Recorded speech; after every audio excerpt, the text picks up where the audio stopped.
오늘 우리가 살아가는 이 세상의 모습은 아주 어린 아이까지도 다 그렇게 얘기를 해요. 말세다.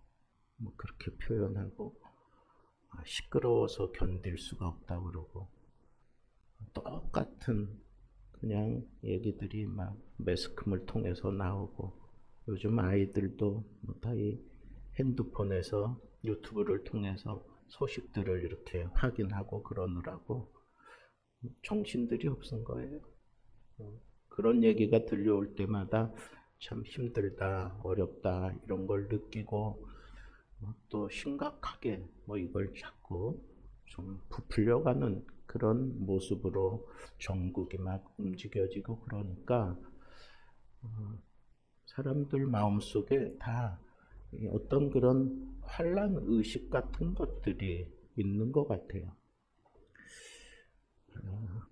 어떤 한 청년이 아주 팔팔하게 자기 삶을 살아가고 아주 모든 면에 대해서 자신이 있었어요. 그러다가 높은 산에 올라갔다가 남들 다 내려갔는데 자기는 자신 있다 이거예요. 그리고는 홀로 남아서 이렇게 내려오는데 이 자신 있는 이 친구가 길을 잃어버렸어요. 그래서 헤매는 거예요.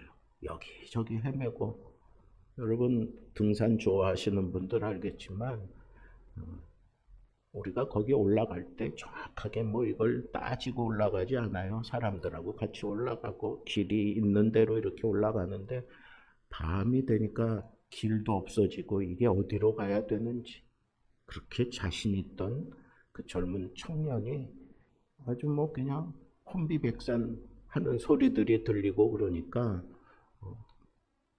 정말 다운됐어요.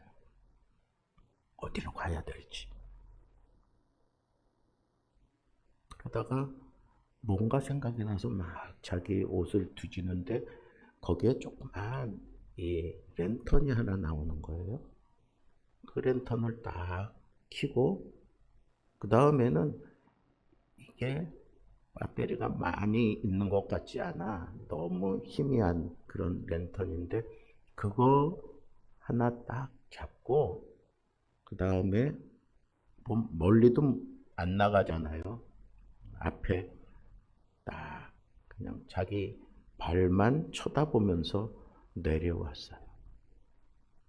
그러다 보니까 내가 잘 가는지 못 가는지 이런 생각도 없어요. 그냥 자기 발만 쳐다보고 한 걸음 한 걸음 내려가는데 앞에 불빛이 환하게 보이는 이 청년이 너무 기쁘니까 그냥 펄썩 주저앉았어요. 그러면서 인생의 참 연약함을 깨달았노라고 그렇게 간증하는 걸 들어본 적이 있습니다. 여러분 오늘 시편 42편, 43편은 본래 하나라고 봐야 합니다. 이 배경은 잘 나가던 승승장구하던 모든 면에서 이제는 감히 누가 대적하겠느냐고 그렇게 한참 국가를 누리던 다윗 왕이 그것도 자기가 정말 그렇게 아끼고 사랑하는 그런 아들 압살롬이 반역을 일으키고 어쩔 수 없이 이제 도망가야 되는 그런 상황 속에 도망가면서 늙었잖아요.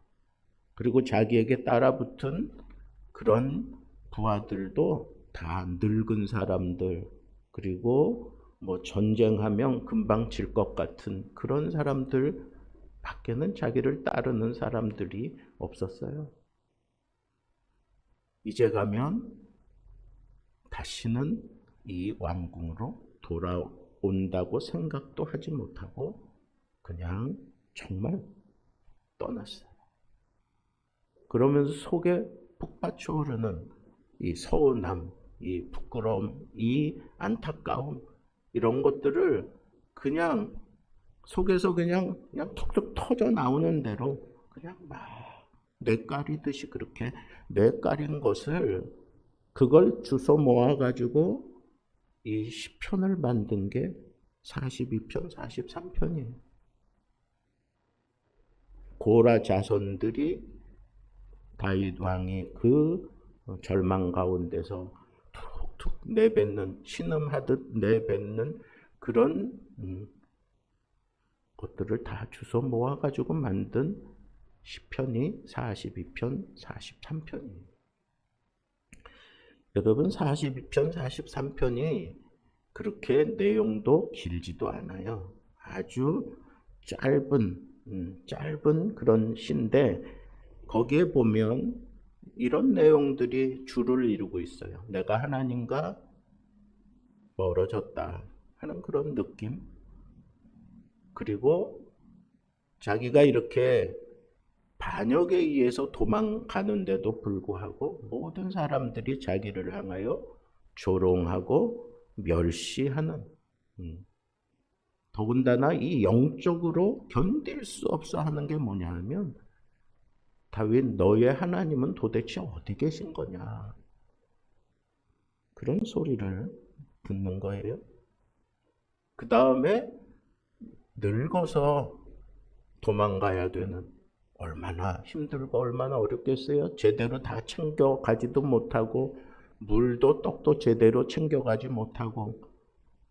여러분, 나중에 이제 정말 극심한 그런 갈증이 있을 때 그를 정말 사랑하던 그런 늙은 친구가 또 와서 그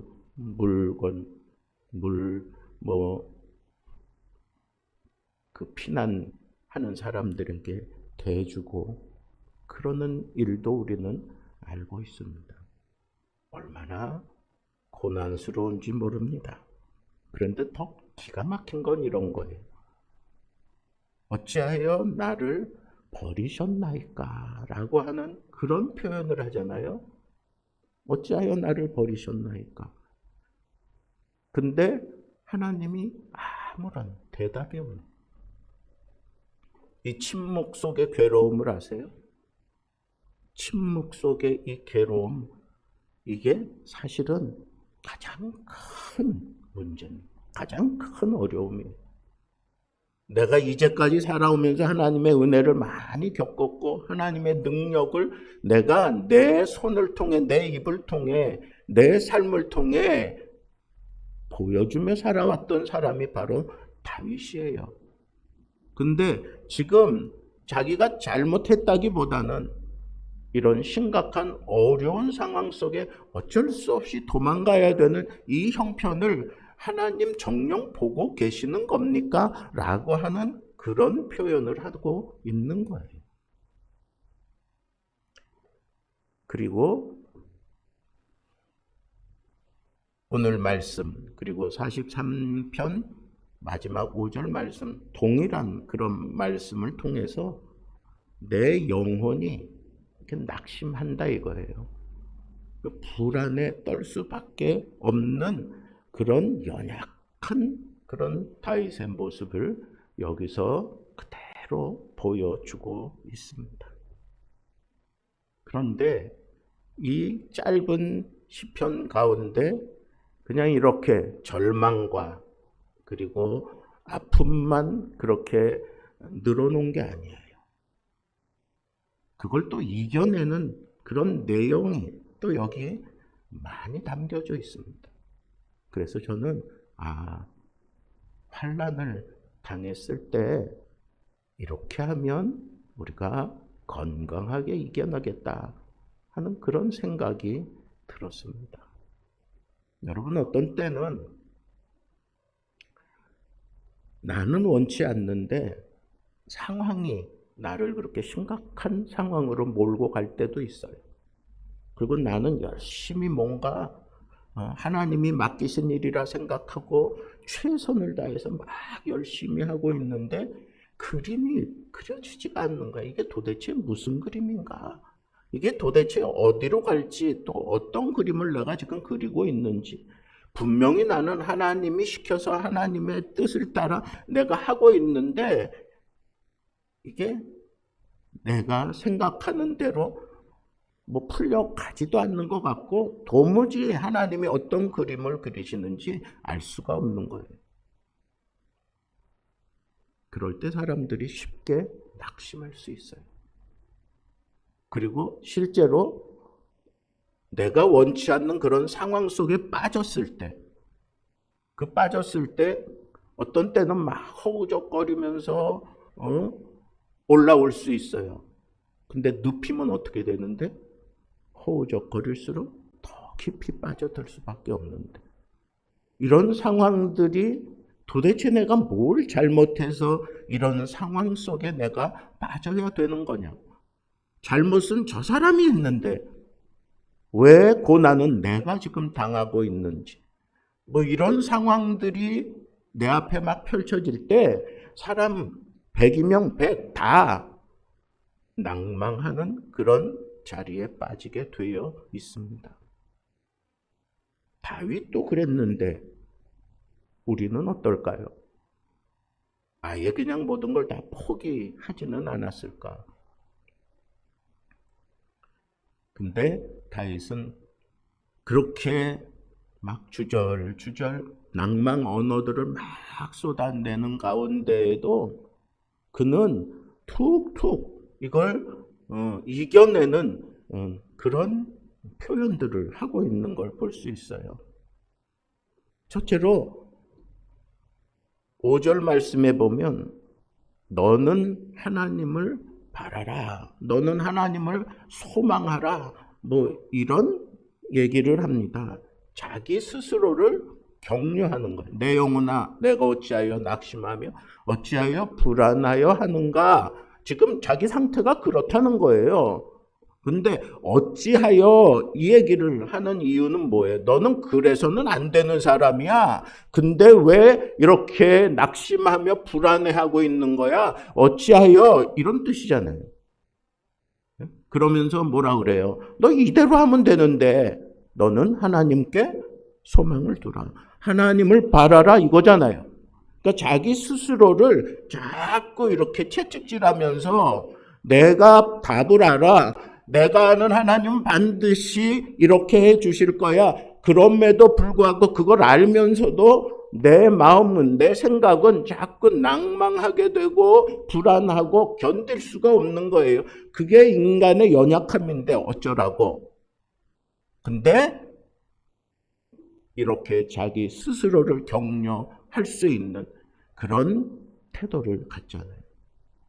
이게 믿음이라고, 이게. 넘어질 수 있어요. 엎어질 수 있어. 무너질 수 있어. 그래서 낙심스러워. 내가 이만한 일에 넘어진다고?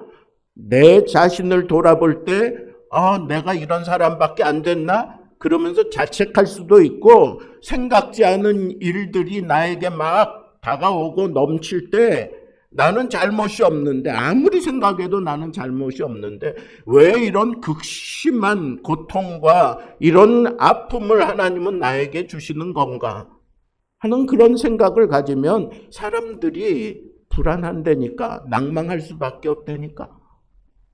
근데 다윗은 그러면서 뭐라 그래? 곧 따라붙잖아요. 곧 따라붙어 너는 하나님께 소망을 두라.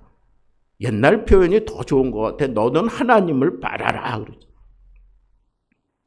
눈만 들면 하나님을 바라볼 수 있는데 눈을 못 뜨는 거예요. 하늘만 쳐다보면 나는 살 수 있는데 사람이 그걸 못하고 있는 거예요.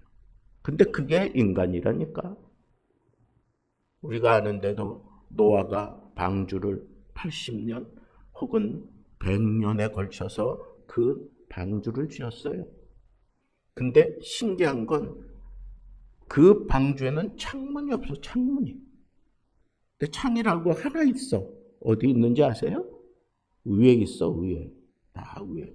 옆에 있어야 좀 근데 하나님은 그것까지도 배려하신 것 같아요. 옆에서 계속 뭐 출렁이고 막 죽어가는 그런 모습들을 보게 안 하시려고 그랬는지도 몰라. 우리 하나님은 우리를 너무 잘 아시니까. 근데 위에 창문을 하나 딱 놓은 거예요. 그것도 어찌 보면 창이라기보다는 그냥 문을 열고 닫는 문이라고 볼 수도 있어요. 근데 그게 시사하는 의미는 뭘까요? 아무리 세상이 뒤집어지고 넘실대고 막 그냥 덮쳐와도 네가 하늘을 보면 산다는 거예요. 하나님을 바라보면 산다는 거예요. 그게 하나님을 바라는 모습이에요. 낭망했어요? 불안해요? 괴로워요? 답답해요? 내가 잘못한 것 같아요? 아니 나는 잘못 안 하고 저 사람이 잘못한 것 같으면 억울해요? 그래서 견딜 수 없어요? 그때 하늘을 보라는 거야. 하늘을 보면 산다고.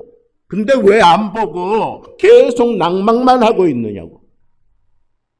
이게 오늘 말씀의 초점이에요. 자기 스스로를 격려하세요. 자기 스스로를 좀 격려해 보세요.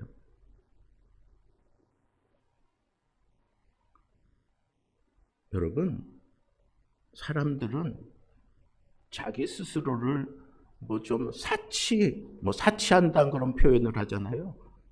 근데 내가 내 인생에 대해서 한번 사치해 보겠다. 그러면서 요만한 커피 한 잔에 48만 원짜리 그 커피쇼 하는 데 가서 그거 먹고 왔다고 자랑하는 거예요. 네? 그랬더니 그 옆에 있던 대표가 그러는 거예요. 커피 대표가 그 정도 가지고 그러느냐고.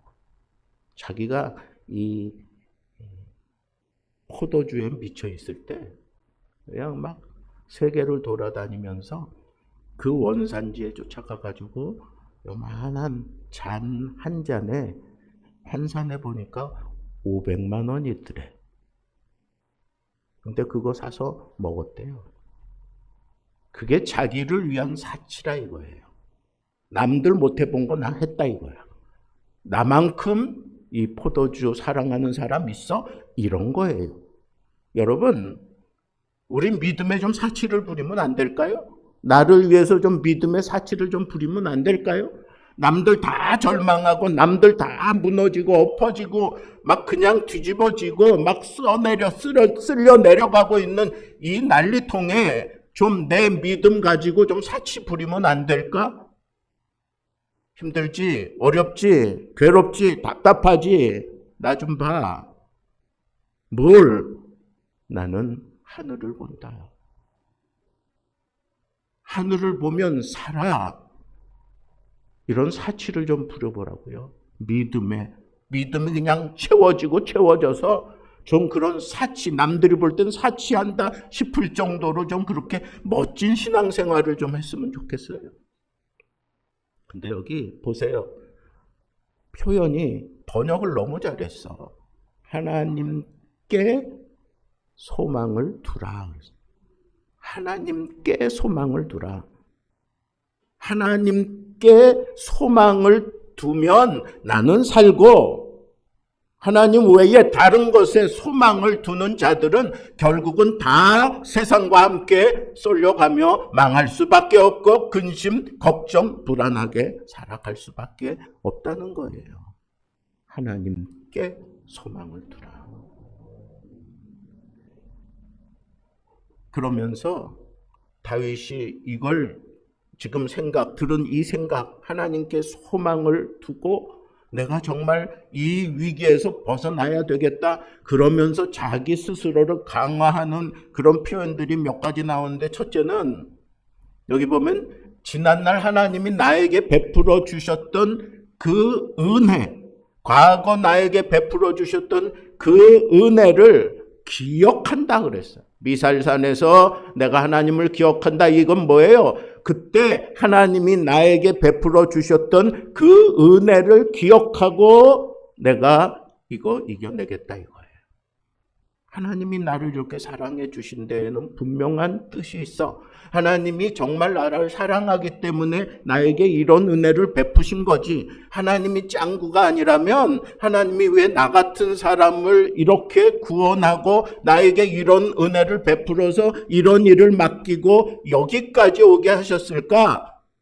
이런 거 생각해 보면 스스로 내 마음속에 자긍심이 일어나고 내가 이거 견디고 이겨내겠다고 하는, 한번 덤벼보겠다고 하는 그런 자신감이 생긴단 말이에요. 하나님으로 말미암는 자신감, 하나님이 베푸신 은혜로 말미암는 자신감, 하나님께 소망을 두라 그랬으니까 하나님께서 나에게 베푸신 은혜를 붙들고 씨름하다 보면 내 안에 싸우고자 하는, 이겨내고자 하는 자신감이 생긴다는 거예요.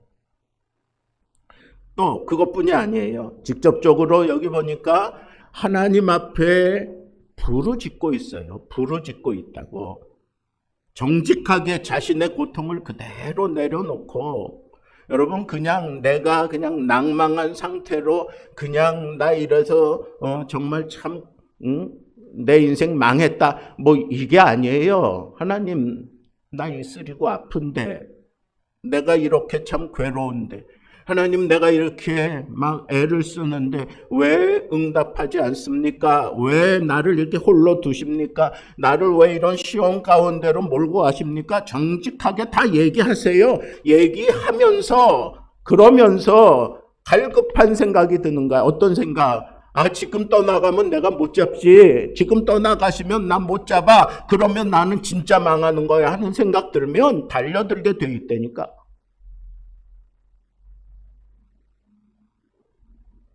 저 어릴 적에 저희 아버지가 이제 출근을 하실 때에 가끔 이제 앞에 나가서 기다려요.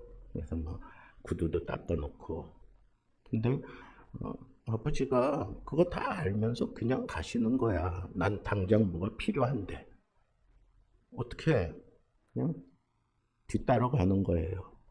어디까지 쫓아갔겠어요? 정거장 거기. 아버지가 나를 한번 쓱 쳐다보고 그냥 올라가시네. 나는 아버지한테 다 보인다고 보이고 뭐 그냥 근심 걱정한 표정으로 무언가 지금 갈급한 그런 표정 다 보이면서 그냥 따라가고 있는데, 그거 다 헤아리시고도 그냥 다 버스에 타고 가시네. 그제서야 내가 막 부르짖더라고. 아버지 그러면서 막 그 떠나간 차를 타고 막 뛰어가는 거예요. 막 뛰어가는 거예요. 그때는 정말 막 넘어지고 막 그럴 것 같은데도 뭐 그냥 내 속에 그게 꽉 차 있으니까, 이거 하나님이, 아니 이거 아버지가 해결해 주지 않으면 나는 그거 어떻게 할 수가 없어. 그러니까 그냥 막 아버지 그러면서 막 쫓아가더라고. 여러분 그런 표현이에요. 여기 부르짖는다고 하는 거는 내가 하나님 앞에 모든 걸 다 지금 내려놓는 거야. 하나님 어찌하여 침묵하고 계십니까? 저 사람들이 하나님이 어디 있느냐고 하는데 나 억울합니다. 나 하나님 분명히 아는데, 하나님이 나를 이렇게 놔두시 않는 거 아는데 나를 이런 상황에 놔두니까 쟤네들이 하나님 어디 있느냐고 나를 조롱하고 있지 않느냐고. 하나님 어떻게 좀 하나님의 방법을 가지고 좀 해결해 달라고 하는 그런 간절함이 막 차가 올라오니까 그제서야 막 부르짖는 거예요. 하나님께 소망을 둔다는 건 하나님께 부르짖는다는 거야. 나 혼자 무슨 쇼하고 뭐 얼굴 표정 짓고 뭐 아주 뭐 이거 아니야. 이거 아니고 하나님이 응답할 수 있도록 부르짖으라는 거예요. 막 부르짖으면서 쫓아가니까 가던 버스가 서더라고. 그리고는 저희 아버지가 내려오셨어요. 그리고는 와가지고 나를 이렇게 앞에 세워놓고 얘기를 해야 할지. 여러분 뭔가 깨달아지십니까? 하나님 앞에 부르짖으세요. 이런 표현 저런 표현 하면서 하나님 앞에 부르짖는다라고 하는 얘기는 여러분들의 그 갈급함을 하나님이 보기 원하시는 거예요. 그 갈급함. 오늘 우리가 임예송 부르면서 우리 이 심령의 이 갈급함을 성령으로 좀 채워 하나님 앞에 좀 닿게 해달라고 하는 그런 간절함이 담겨져 있는 그런 임예송 우리 불렀어요. 이 예배 시간이 여러분들의 갈급함이 막 넘쳐나는 그런 시간이 되어야 하겠습니다.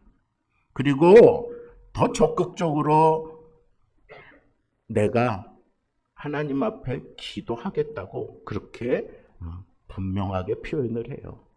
그러니까 이 갈급함과 기도가 함께 만나서 하나님 앞에 드려지게 된다면 그때는 정말 하나님께 소망을 둔 아름다운 모습으로 그렇게 승화되는 겁니다.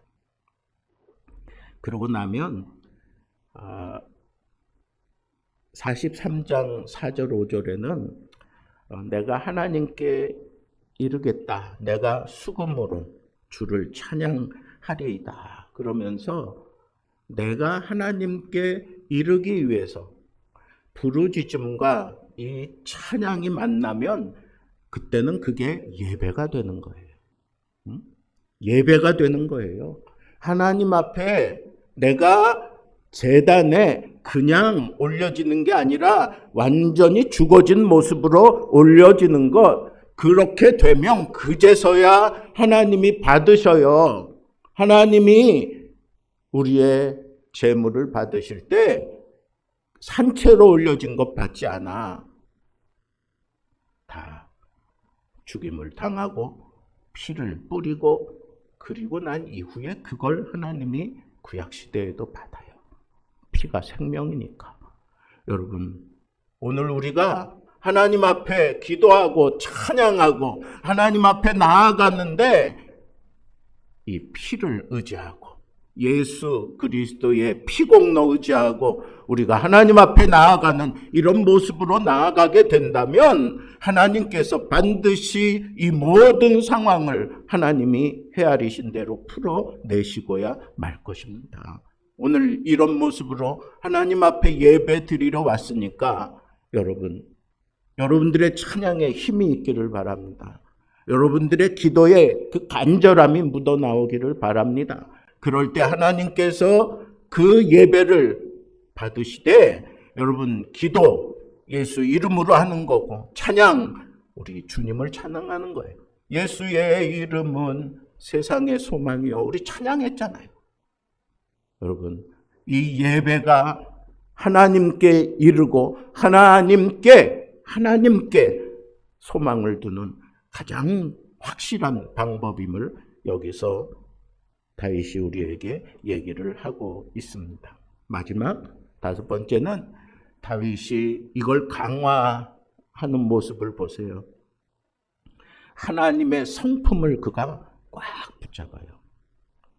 낮에는 여호와께서 그의 인자하심을 베푸시고 밤에는 그의 찬송이 내게 있어.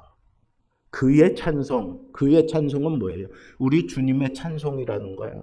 우리 주님이 뭔 찬송을 했는데 그의 찬송이라 그럴까? 이건 그에게 드려지는 찬송 그런 거예요.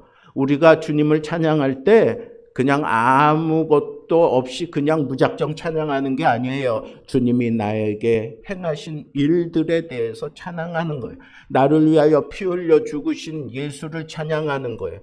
내 삶 속에 오셔서 나를 위로하시고 나를 만져주시고 내 속에서 역사하신 그 예수 그리스도를 찬양하는 거예요. 예수 그리스도가 내 삶 속에서 역사하시고 함께 하시고 승리케 하시는 이런 모든 것 그게 바로 그의 찬송이에요. 마땅히 예수께 돌려야 될 그의 찬송을 우리는 이 밤에 낮에 하나님 앞에 드리는 거예요. 예배를 통해서 우리 삶 속에서. 그런데 그럴 때마다 인자하심을 베푼다 그랬어요. 인자하심. 여러분, 인자하심을 베풀어 주신다. 우리의 이 하루를 볼 때 하나님의 인자가 없이 우리가 어떻게 안전할 수 있어? 하나님이 나에게 은혜를 베푸시고 인자를 베푸시니까, 사랑을 베푸시니까 내가 그걸 힘입고 오늘 하루도 하나님 앞에 승리하며 살아올 수 있는 거예요. 그러니 당연히 밤에는 뭐가 터지겠어? 찬양이 터지는 거예요.